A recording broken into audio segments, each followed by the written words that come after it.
अस्सलाम वालेकुम दोस्तों। तो दोस्तों कैसे हैं आप? उम्मीद करता हूँ आप सब ठीक होंगे। तो दोस्तों आज मैं अपनी विदेश आने की कहानी बताता हूँ इस वीडियो में, क्योंकि बहुत लोग पूछते भी हैं आप वहाँ जाकर कैसे वहाँ पे जाके रुक गए और कैसा लगता था पहली बार जाके, और पहली बार में क्या क्या दिक्कतें आई थी, कैसा लगा था, कैसा फील हुआ था आपको। तो बहुत सारे लोग भी ये भी पूछते हैं वहाँ की आपने भाषा कैसे सीखी। जैसे हमारे कई से दोस्त हैं तो वो पूछते हैं तुम अरबी बोलते हो यार, पबजी भी खेलते समय वो भी बोलते हैं यार तुम अरबी में बात करते हो। तो भाई जहाँ भी लोग जो जाते हैं वहाँ की वो भाषा सीख जाते हैं थोड़ी थोड़ी करके, थोड़े दिन जैसे बीतते हैं तो उसी माहौल में वो ढलने लगते हैं। तो आज की इस टॉपिक में और आज की इस वीडियो में मैं यही बताने वाला हूँ कि मेरी लाइफ जो है स्टार्ट कैसे हुई गल्फ़ कंट्री से। मैं पहले इंडिया से आया जब पहली बार फर्स्ट टाइम, तो मुझे कैसा लगा, कैसा फील हुआ। और जो लोग भाई पहली बार आना चाहते हैं या आने वाले हैं उनको भी इस वीडियो से बहुत कुछ सीखने को मिलेगा। तो दोस्तों वीडियो में अगर आप पहली बार आए हैं तो वीडियो पूरा सीन करेंगे तो आपको कुछ न कुछ तो यहाँ सीखने को ज़रूर मिल जाएगा, या कुछ न कुछ मुझसे जो भी मैं बोलूँगा उससे आपको थोड़ा बहुत तो हिम्मत मिलेगी कि हाँ मैं भी पहली बार जा रहा हूँ तो मेरे साथ भी ऐसा हो सकता है और मुझे वो दिन काटने पड़ सकते हैं। तो इसलिए दोस्तों, और मैं कहना चाहता हूँ आप सबसे, जैसे कि आप अगर पहली बार हमारे चैनल पे आए हैं तो चैनल को सब्सक्राइब कर लें। आपको जो भी गल्फ़ कंट्री से रिलेटेड वीडियो है या जो भी यहाँ के रिलेटेड कोई बात है तो मैं अपने चैनल पे बताता रहता हूँ। तो मैं बता दूँ, सबसे पहले मैं 2017 में गया सऊदी अरब। पहले तो घर से ही, आज जानते हो जो नए लड़के हैं घर से ही प्लान करते हैं जाने के लिए कि मैं भी विदेश जाऊँगा, मैं भी गल्फ़ कंट्री जाऊँगा, मुझे वहाँ से बहुत पैसे कमाने हैं, वहाँ बहुत से लोग कमा के बहुत अमीर हो गए हैं। तो लोग यही सोच के आते हैं यहाँ पर, लेकिन आने के बाद उनकी लाइफ पूरी तरह से लाइफ जो है वो ख़राब हो जाती है। क्योंकि अगर इंडिया में आप अगर अपनी लाइफ थोड़ा कोई भी काम कर रहे हैं, छोटा मोटा भी काम कर रहे हैं, तो वहाँ पे आपका सेटल होने का एक चांस है। लेकिन यहाँ तो मुझे नहीं समझ में आता कि कोई सेटल हो पाएगा, क्योंकि उसको हमेशा रियाल और दिनार का जब उसको लत लग जाते ना वो छूटते नहीं जल्दी। तो मैं बताना चाहता हूँ आप सबको इस वीडियो में कि मेरा सबसे पहला ही बार आना गल्फ़ कंट्री कैसा था और मैं कैसे कैसे बिताया हूँ। फिर जाके मैं आज इस मुकाम पे पहुंचा हूँ और इतने यहाँ पे सब कुछ जानने के बूझने के बाद मुझे अब कोई तकलीफ़ और दिक्कत नहीं होती है। तो मैं आप सबको बता दूँ दोस्तों इस वीडियो में कि सबसे पहले मैं 2017 में ताइफ में आया। मुझसे वहाँ पे वीज़ा दिए गए थे, मेरे भाई ने वीज़ा मुझे दिया था, मेरे बड़े पापा के लड़के रहते हैं उन्होंने वीज़ा मुझे दिया था। तो दोस्तों मैं उस वीज़े के ज़रिए से करीब 90,000 85,000 रुपये 2017 में मैंने लगा के आया। 2017 में उतना पैसा लगा के आया। और उसके बाद आने की तो बहुत खुशी थी, जब से घर से नहीं निकला था तो बहुत खुशी थी। जब घर से निकल गया दोस्तों, जब मैं बस पे बैठा फिर ट्रेन पे बैठा, वहाँ तक भी कोई मसला नहीं हुआ। जब मैं एयरपोर्ट में पहली बार, आप समझ सकते हैं फीलिंग में, जो बड़े आदमी होते हैं वो तो बराबर से एयरपोर्ट पे आना जाना या फ़्लाइट से आना जाना होता है, लेकिन अगर जैसे एक गरीब घर से कोई बिलोंग करता है वो अगर जाएगा कहीं एयरपोर्ट पे या कहीं हवाई जहाज़ देखे तो उसकी खुशी या तो उसके अंदर जो फीलिंग होगी आप समझ सकते हो। तो दोस्तों मैं बता दूं, जब मैं एयरपोर्ट पे गया, मुंबई एयरपोर्ट से मेरी फ़्लाइट थी करीब 2-2:30 बजे रात की, ठीक है। तो मैं एयरपोर्ट गया एयरपोर्ट से मैं एयरपोर्ट में घुसा तो थोड़ा अपने आप में फीलिंग में कहाँ आ गया, थोड़ा सा अजीब लगा। मैं जाने वाला हूँ देश छोड़ के, बहुत लोगों को, बहुत सारी चीज़ों को मैं मिस करने लगा वहाँ पे। वहीं से मेरा स्टार्ट हो गया, थोड़ा दिल मेरा ऑटोमेटिक अपने आप गवाही देने लगा कि अब तो मैं देश छोड़ के जा रहा हूँ, पता नहीं कब लौटूँगा या नहीं भी लौटूँगा, कुछ भी लाइफ का तो कुछ कहा नहीं जा सकता दोस्तों। तो दोस्तों मैं आते समय सबसे मिलजुल के वहाँ आया। एयरपोर्ट में जब बैठा, एयरपोर्ट से फिर मैं 2 बजे फ़्लाइट थी, 2 बजे फ़्लाइट मेरी उड़ गई। 2 बजे फ़्लाइट उतरी, जैसे ही मैं सऊदी अरब में, मेरी फ़्लाइट सबसे पहले रियाद आई। रियाद आने के बाद, रियाद एक सऊदी का, समझ लीजिए जैसे अपने यहाँ दिल्ली है, राजधानी, वैसे रियाज एक राजधानी है सऊदी का। वहाँ उतरा, मेरी फ़्लाइट लैंड वहाँ पे की भोर में। वहाँ पे मैं थोड़ा उतरा, वहाँ अजीब अजीब से मतलब जैसे खुशबू अजीब अजीब से, मतलब सब जैसे होता है ना, अपने देश की मिट्टी में खुशबू अलग है और यहाँ की खुशबू अलग है, तो खुशबू ही चेंज हो गई, बात चेंज हो गई। लोगों को देखना, नए नए लोगों को, नए नए चेहरे, नई नई चीज़ें, बिल्कुल भी। वहाँ उसके बाद वहाँ से मेरी फ़्लाइट फिर करीब 4 बजे 5 बजे मैं उतरा। एक डेढ़ घंटे बाद फिर वहाँ से मेरी फ़्लाइट जद्दे के लिए थी। मुझे जद्दा में पहली बार बुलाया गया था, मैं जद्दा में गया। मुझसे कहा गया कि जद्दे में काम है, तो मैं तो आ गया खुशी खुशी, चलो भाई के पास आ गया, जद्दे में काम है, थोड़ा मतलब हेल्प कर देगा। मैं गाड़ी चलाया भी नहीं था पहली बार, मुझे नॉलेज भी नहीं थी गाड़ी के बारे में कुछ ज़्यादा, तो मैं आ गया। सोचा चलो भाई है यहाँ पे, थोड़ा टेंशन कम होगी, भाई वहीं काम करना है, थोड़ा सा भाई दे देगा, चला लेंगे गाड़ी वाड़ी, हाथ साफ कर लेंगे, थोड़ा नॉलेज भी हो जाएगा, कोई टेंशन तो है नहीं।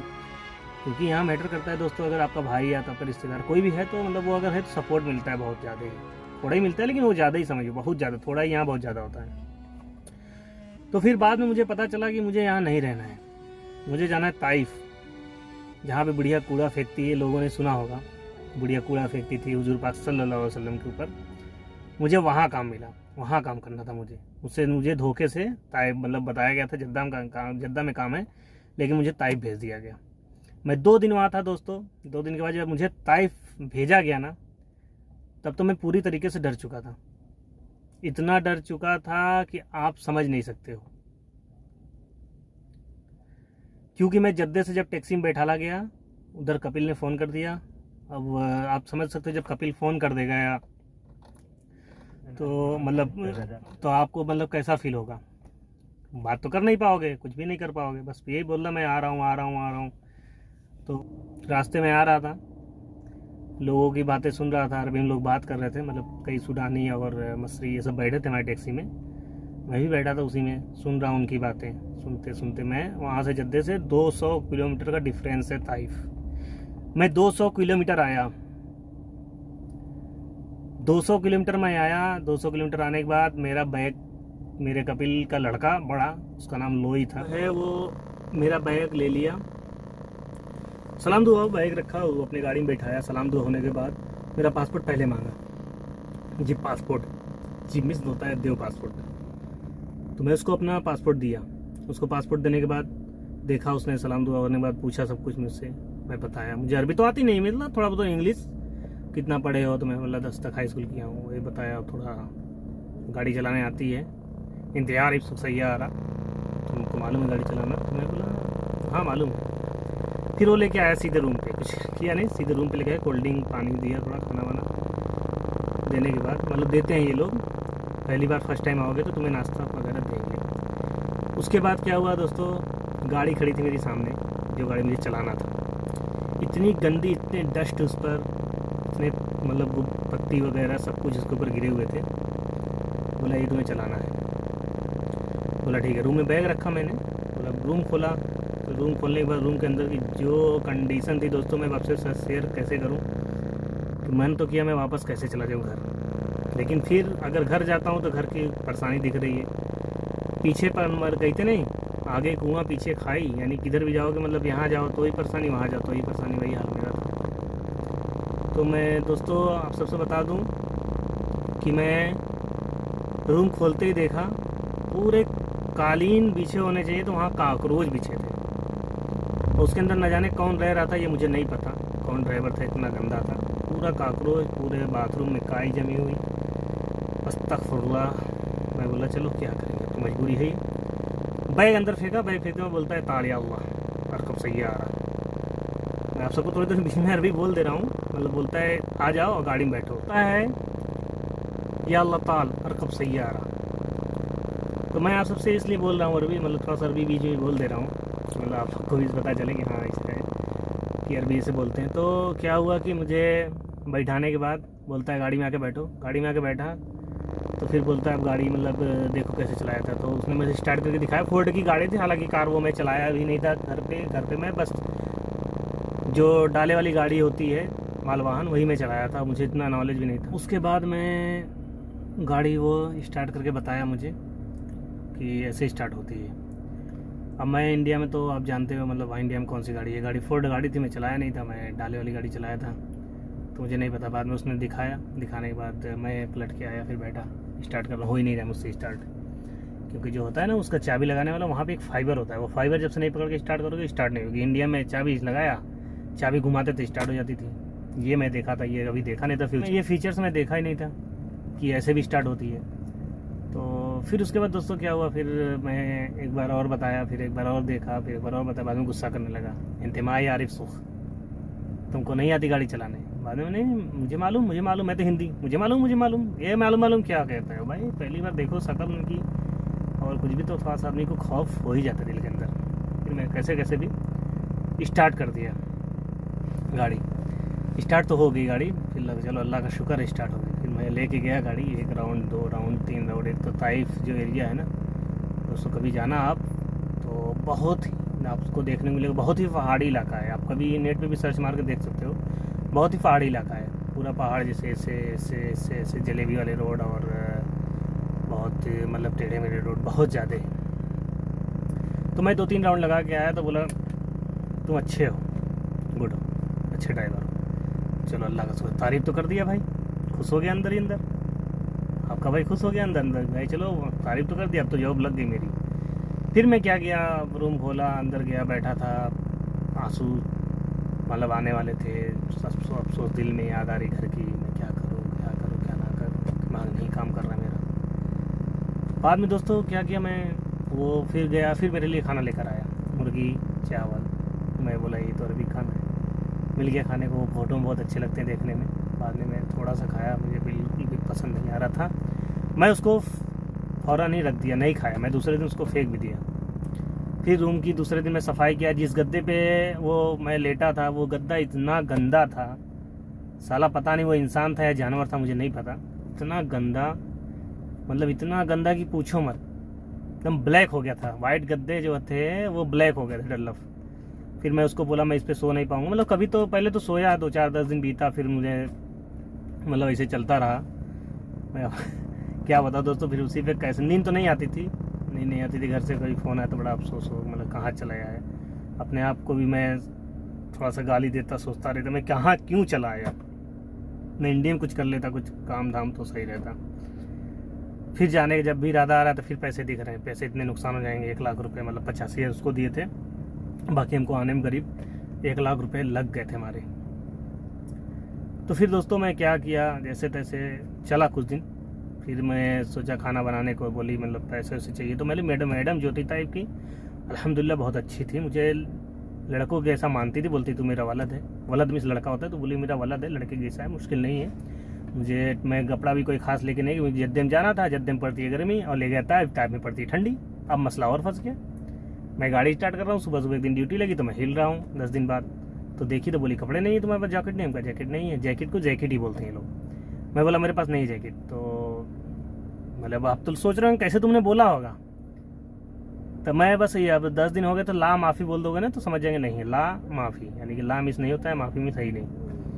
तो मेरे को एक जैकेट ला के नया दी, तो मैं पहना, थोड़ा अच्छा लगा। फिर उसके बाद जो है फिर मैं चलाता रहा गाड़ी। ठंड के दिन में मैं पहुंचा ही था, आपसे बताया तो करीब नवंबर में पहुंचा था, 14 नवंबर को। ठंड बहुत ज़्यादा पड़ रही थी। फिर मेरे वहाँ से थोड़े मतलब मन नहीं लग रहे थे, करीब 15, मैं तो करीब 1.5 महीने तो रूम से बाहर ही नहीं निकला। मतलब यहाँ इंसान दिख ही नहीं रहे भाई। पहाड़ों के बीच में सब घर बने हुए हैं, पहाड़ों के बीच में एक ठो मतलब पूरा एरिया है। उसके बाद फिर पहाड़ ऐसे है। तो मैं क्या करूँ यार। अब एक दिन सुबह गाड़ी धो रहा था तो एक चाचा मिले, सलाम दुआ हुआ। वो कह रहे थे कि थोड़ा हलचल हुआ, सलाम अपने। जब मैं तब देखा कि हाँ कोई इंडियन यहाँ पे है। सलाम दुआ होने के बाद मुझे साथ दिल में थोड़ा सा जान में जाना कि कोई है यहाँ पे। फिर उनसे थोड़ा मतलब उठना बैठना उनके साथ हुआ, थोड़ा मन लगा। फिर मेरी ड्यूटी चालू थी, मैं ड्यूटी कर रहा था। करीब ऐसे करते करते मुझे 1-1.5 महीना जब बीता, एक सैलरी मेरी जब आई, पहली फर्स्ट पेमेंट मेरी आई, जब फर्स्ट पेमेंट मैडम ने दिया मुझे। हालांकि जितने खर्चे उसने पहले दिया था सब काट लिया। हालांकि अच्छी थी, मुझे पैसे काट लिए, उसकी वो नहीं थी, लेकिन मेरा केयर करती, ध्यान देती थी मेरे पर, मेरे रूम में क्या है क्या नहीं, ये सब बताओ तो मुझे सब मिल जाता था। सब कुछ प्रोवाइड कर रही थी मुझे वो। बाद में दोस्तों वो सैलरी मिली, मुझे बहुत खुशी हुई। चलो सैलरी आज महीने का इतना मिला मुझे। फर्स्ट पेमेंट मेरी मिली थी मुझे 1500 रुपये, लेकिन हालांकि वो 350 रुपये काट के मुझे 1200 रुपये दी, 1200 रियाल मुझे मिला हाथ में। तो मैं सोचा चलो 24,000 रुपये मुझे मिल गए। फिर मैं और पैसे रख के थोड़ा मैं घर पे फर्स्ट पेमेंट लगा दिया। फर्स्ट पेमेंट दी 18,000 कुछ रुपये पहुँचे थे उस टाइम पे। तो बड़ी खुशी हुई थी, चलो मैंने विदेश में आके पैसा कमा लिया। और पहली बार मैं सैलरी पाया, बहुत खुशी हुई थी उस दिन, पहली सैलरी जी। तब तो सैलरी मिलती है नहीं मिलती है दोस्तों, अब तो कोई वो ही नहीं होता है, खुशी नहीं होती। क्योंकि अब दोस्तों मतलब अब यहाँ से हम लोग बन चुके हैं। जैसे कि हमसे बताया पहले ही वीडियो में आपको सुनने को मिला होगा कि मतलब अगर एक बार रियाल और दिनार का लत जो है वो लग जाए तो छूट नहीं सकता दोस्तों। जिसकी कोई भी आदमी है रियाल और दिनार का लत लग जाएगा, छूटेगा। फिर दोस्तों वैसे ऐसे ही बीतता रहा, करीब 4 साल मैं वहाँ था। तो 4 साल के बाद मैं फिर मेरी मैडम बोली छुट्टी जाना है तो चल, वो तो हर साल बोलती जाओ आओ जाओ कोई टेंशन नहीं, लेकिन मैं 4 साल बाद घर गया था। तो दोस्तों मेरी इस वीडियो से मैं सोचता हूँ थोड़ी सी किसी को मोटिवेशन कर दूँ या सब मेरी हेल्प मिल जाए, उनको थोड़ा सा मतलब हिम्मत मिल जाए। मुझे देखो कुछ भी हो जाए, कुछ भी करना हो जाए, लेकिन रहेंगे अगर जाएंगे पैसे लगा के। तो यहाँ तक कि मैं 2 दिन भूखा था, 2 दिन भूखा, 1 दिन भूखा ऐसे बीत जाता, क्योंकि मुझे पता ही नहीं था खाना कैसे बनता है। मुझे पता ही नॉलेज नहीं, मैं दाल बनाऊँ फेंक दूँ, मछली बनाऊँ फेंक दूँ, जो ही बनाऊँ उसको फेंक देता था, नहीं खाता था। फिर बाद में होटल से खाऊँ, तो इतना तक मुझे नहीं पता। मतलब बहुत सारे कष्ट, बहुत सारी दिक्कत होती रही, प्रॉब्लम आती रही, झेलता रहा, प्रॉब्लम आती रही, झेलता रहा। लेकिन मैं हार नहीं माना, मैं रुक गया। 4 साल काटने के बाद घर गया। अभी तो फिलहाल मैं कुवैत में आ गया हूँ, कुवैत में ही कर रहा हूँ, कुवैत में 8 महीने से कर रहा हूँ। लेकिन घर थोड़ा सा मतलब बराबर नहीं, अच्छा नहीं मिला है। बस अल्हम्दुलिल्लाह चल रहा है, जय दिन चल रहा है, उतने दिन रुकना है, नहीं चलेगा तो इस घर तो वापस ही आ जाना है। लेकिन हाउस ड्राइव में आप आने से पहले इतना चीज़ जान के रखना, आपको अरबी से सामना करना पड़ेगा। आप कंपनी में आएंगे तो आपको कंपनी से सामना नहीं, वहाँ तो भाई हिंदी बहुत से मिल जाएंगे, लेकिन अगर अरबी घर में आ रहे हैं तो आपको इतना सब झेलना पड़ेगा। ठीक है, वो इनको कुछ नहीं पता, तुम ड्राइवरी आ रहे हो, ड्राइवरी करना है तुमको, कैसे भी करो, ये इनको नहीं पता। तो दोस्तों ये मेरी थोड़ी सी कहानी थी, मैं आप सबको शेयर कर देता था इस वीडियो में। इस वीडियो के जरिए से थोड़ा सा लोगों को हिम्मत और हौसला बढ़ जाएगा कि यहाँ आके कैसे रहना है और क्या क्या मिलते हैं। और मुझे मतलब कितनी परेशानी, और इससे भी ज़्यादा लोगों को परेशानी होती है दोस्तों, ऐसी बात नहीं है। तो आप जब भी आइएगा यहाँ पे परेशानी सोच कर आइएगा, मुझे परेशानी वहाँ झेलना है। कभी ये दूसरे का ऐसो आराम देख कर यहाँ मत आइएगा। किसी का घर अच्छा है, किसी का बुरा है, किसी को कोई चीज़, हर चीज़ की दिक्कत है, किसी चीज़ की दिक्कत नहीं है। तो इसलिए कभी भी किसी को ऐसो आराम यहाँ देखकर कि हाँ वो बहुत आराम से गाड़ी चला रहा है, बहुत खुश है, ये है वो, ये देखकर मत आइएगा दोस्तों। ठीक है, कभी भी आइए हिम्मत करके आइए। ठीक है दोस्तों, तो उम्मीद करता हूँ दोस्तों आप सबको इस वीडियो से थोड़ी तो हिम्मत मिली होगी। ओके, अगर ये वीडियो आपको पसंद भी आई होगी तो वीडियो को एक लाइक, और अभी तक आपने चैनल को सब्सक्राइब नहीं किया तो चैनल को सब्सक्राइब, अपने भाई को सपोर्ट करें। ओके, फिर मिलते हैं नेक्स्ट वीडियो में नेक्स्ट टॉपिक के साथ। ओके, खुदा हाफिज़।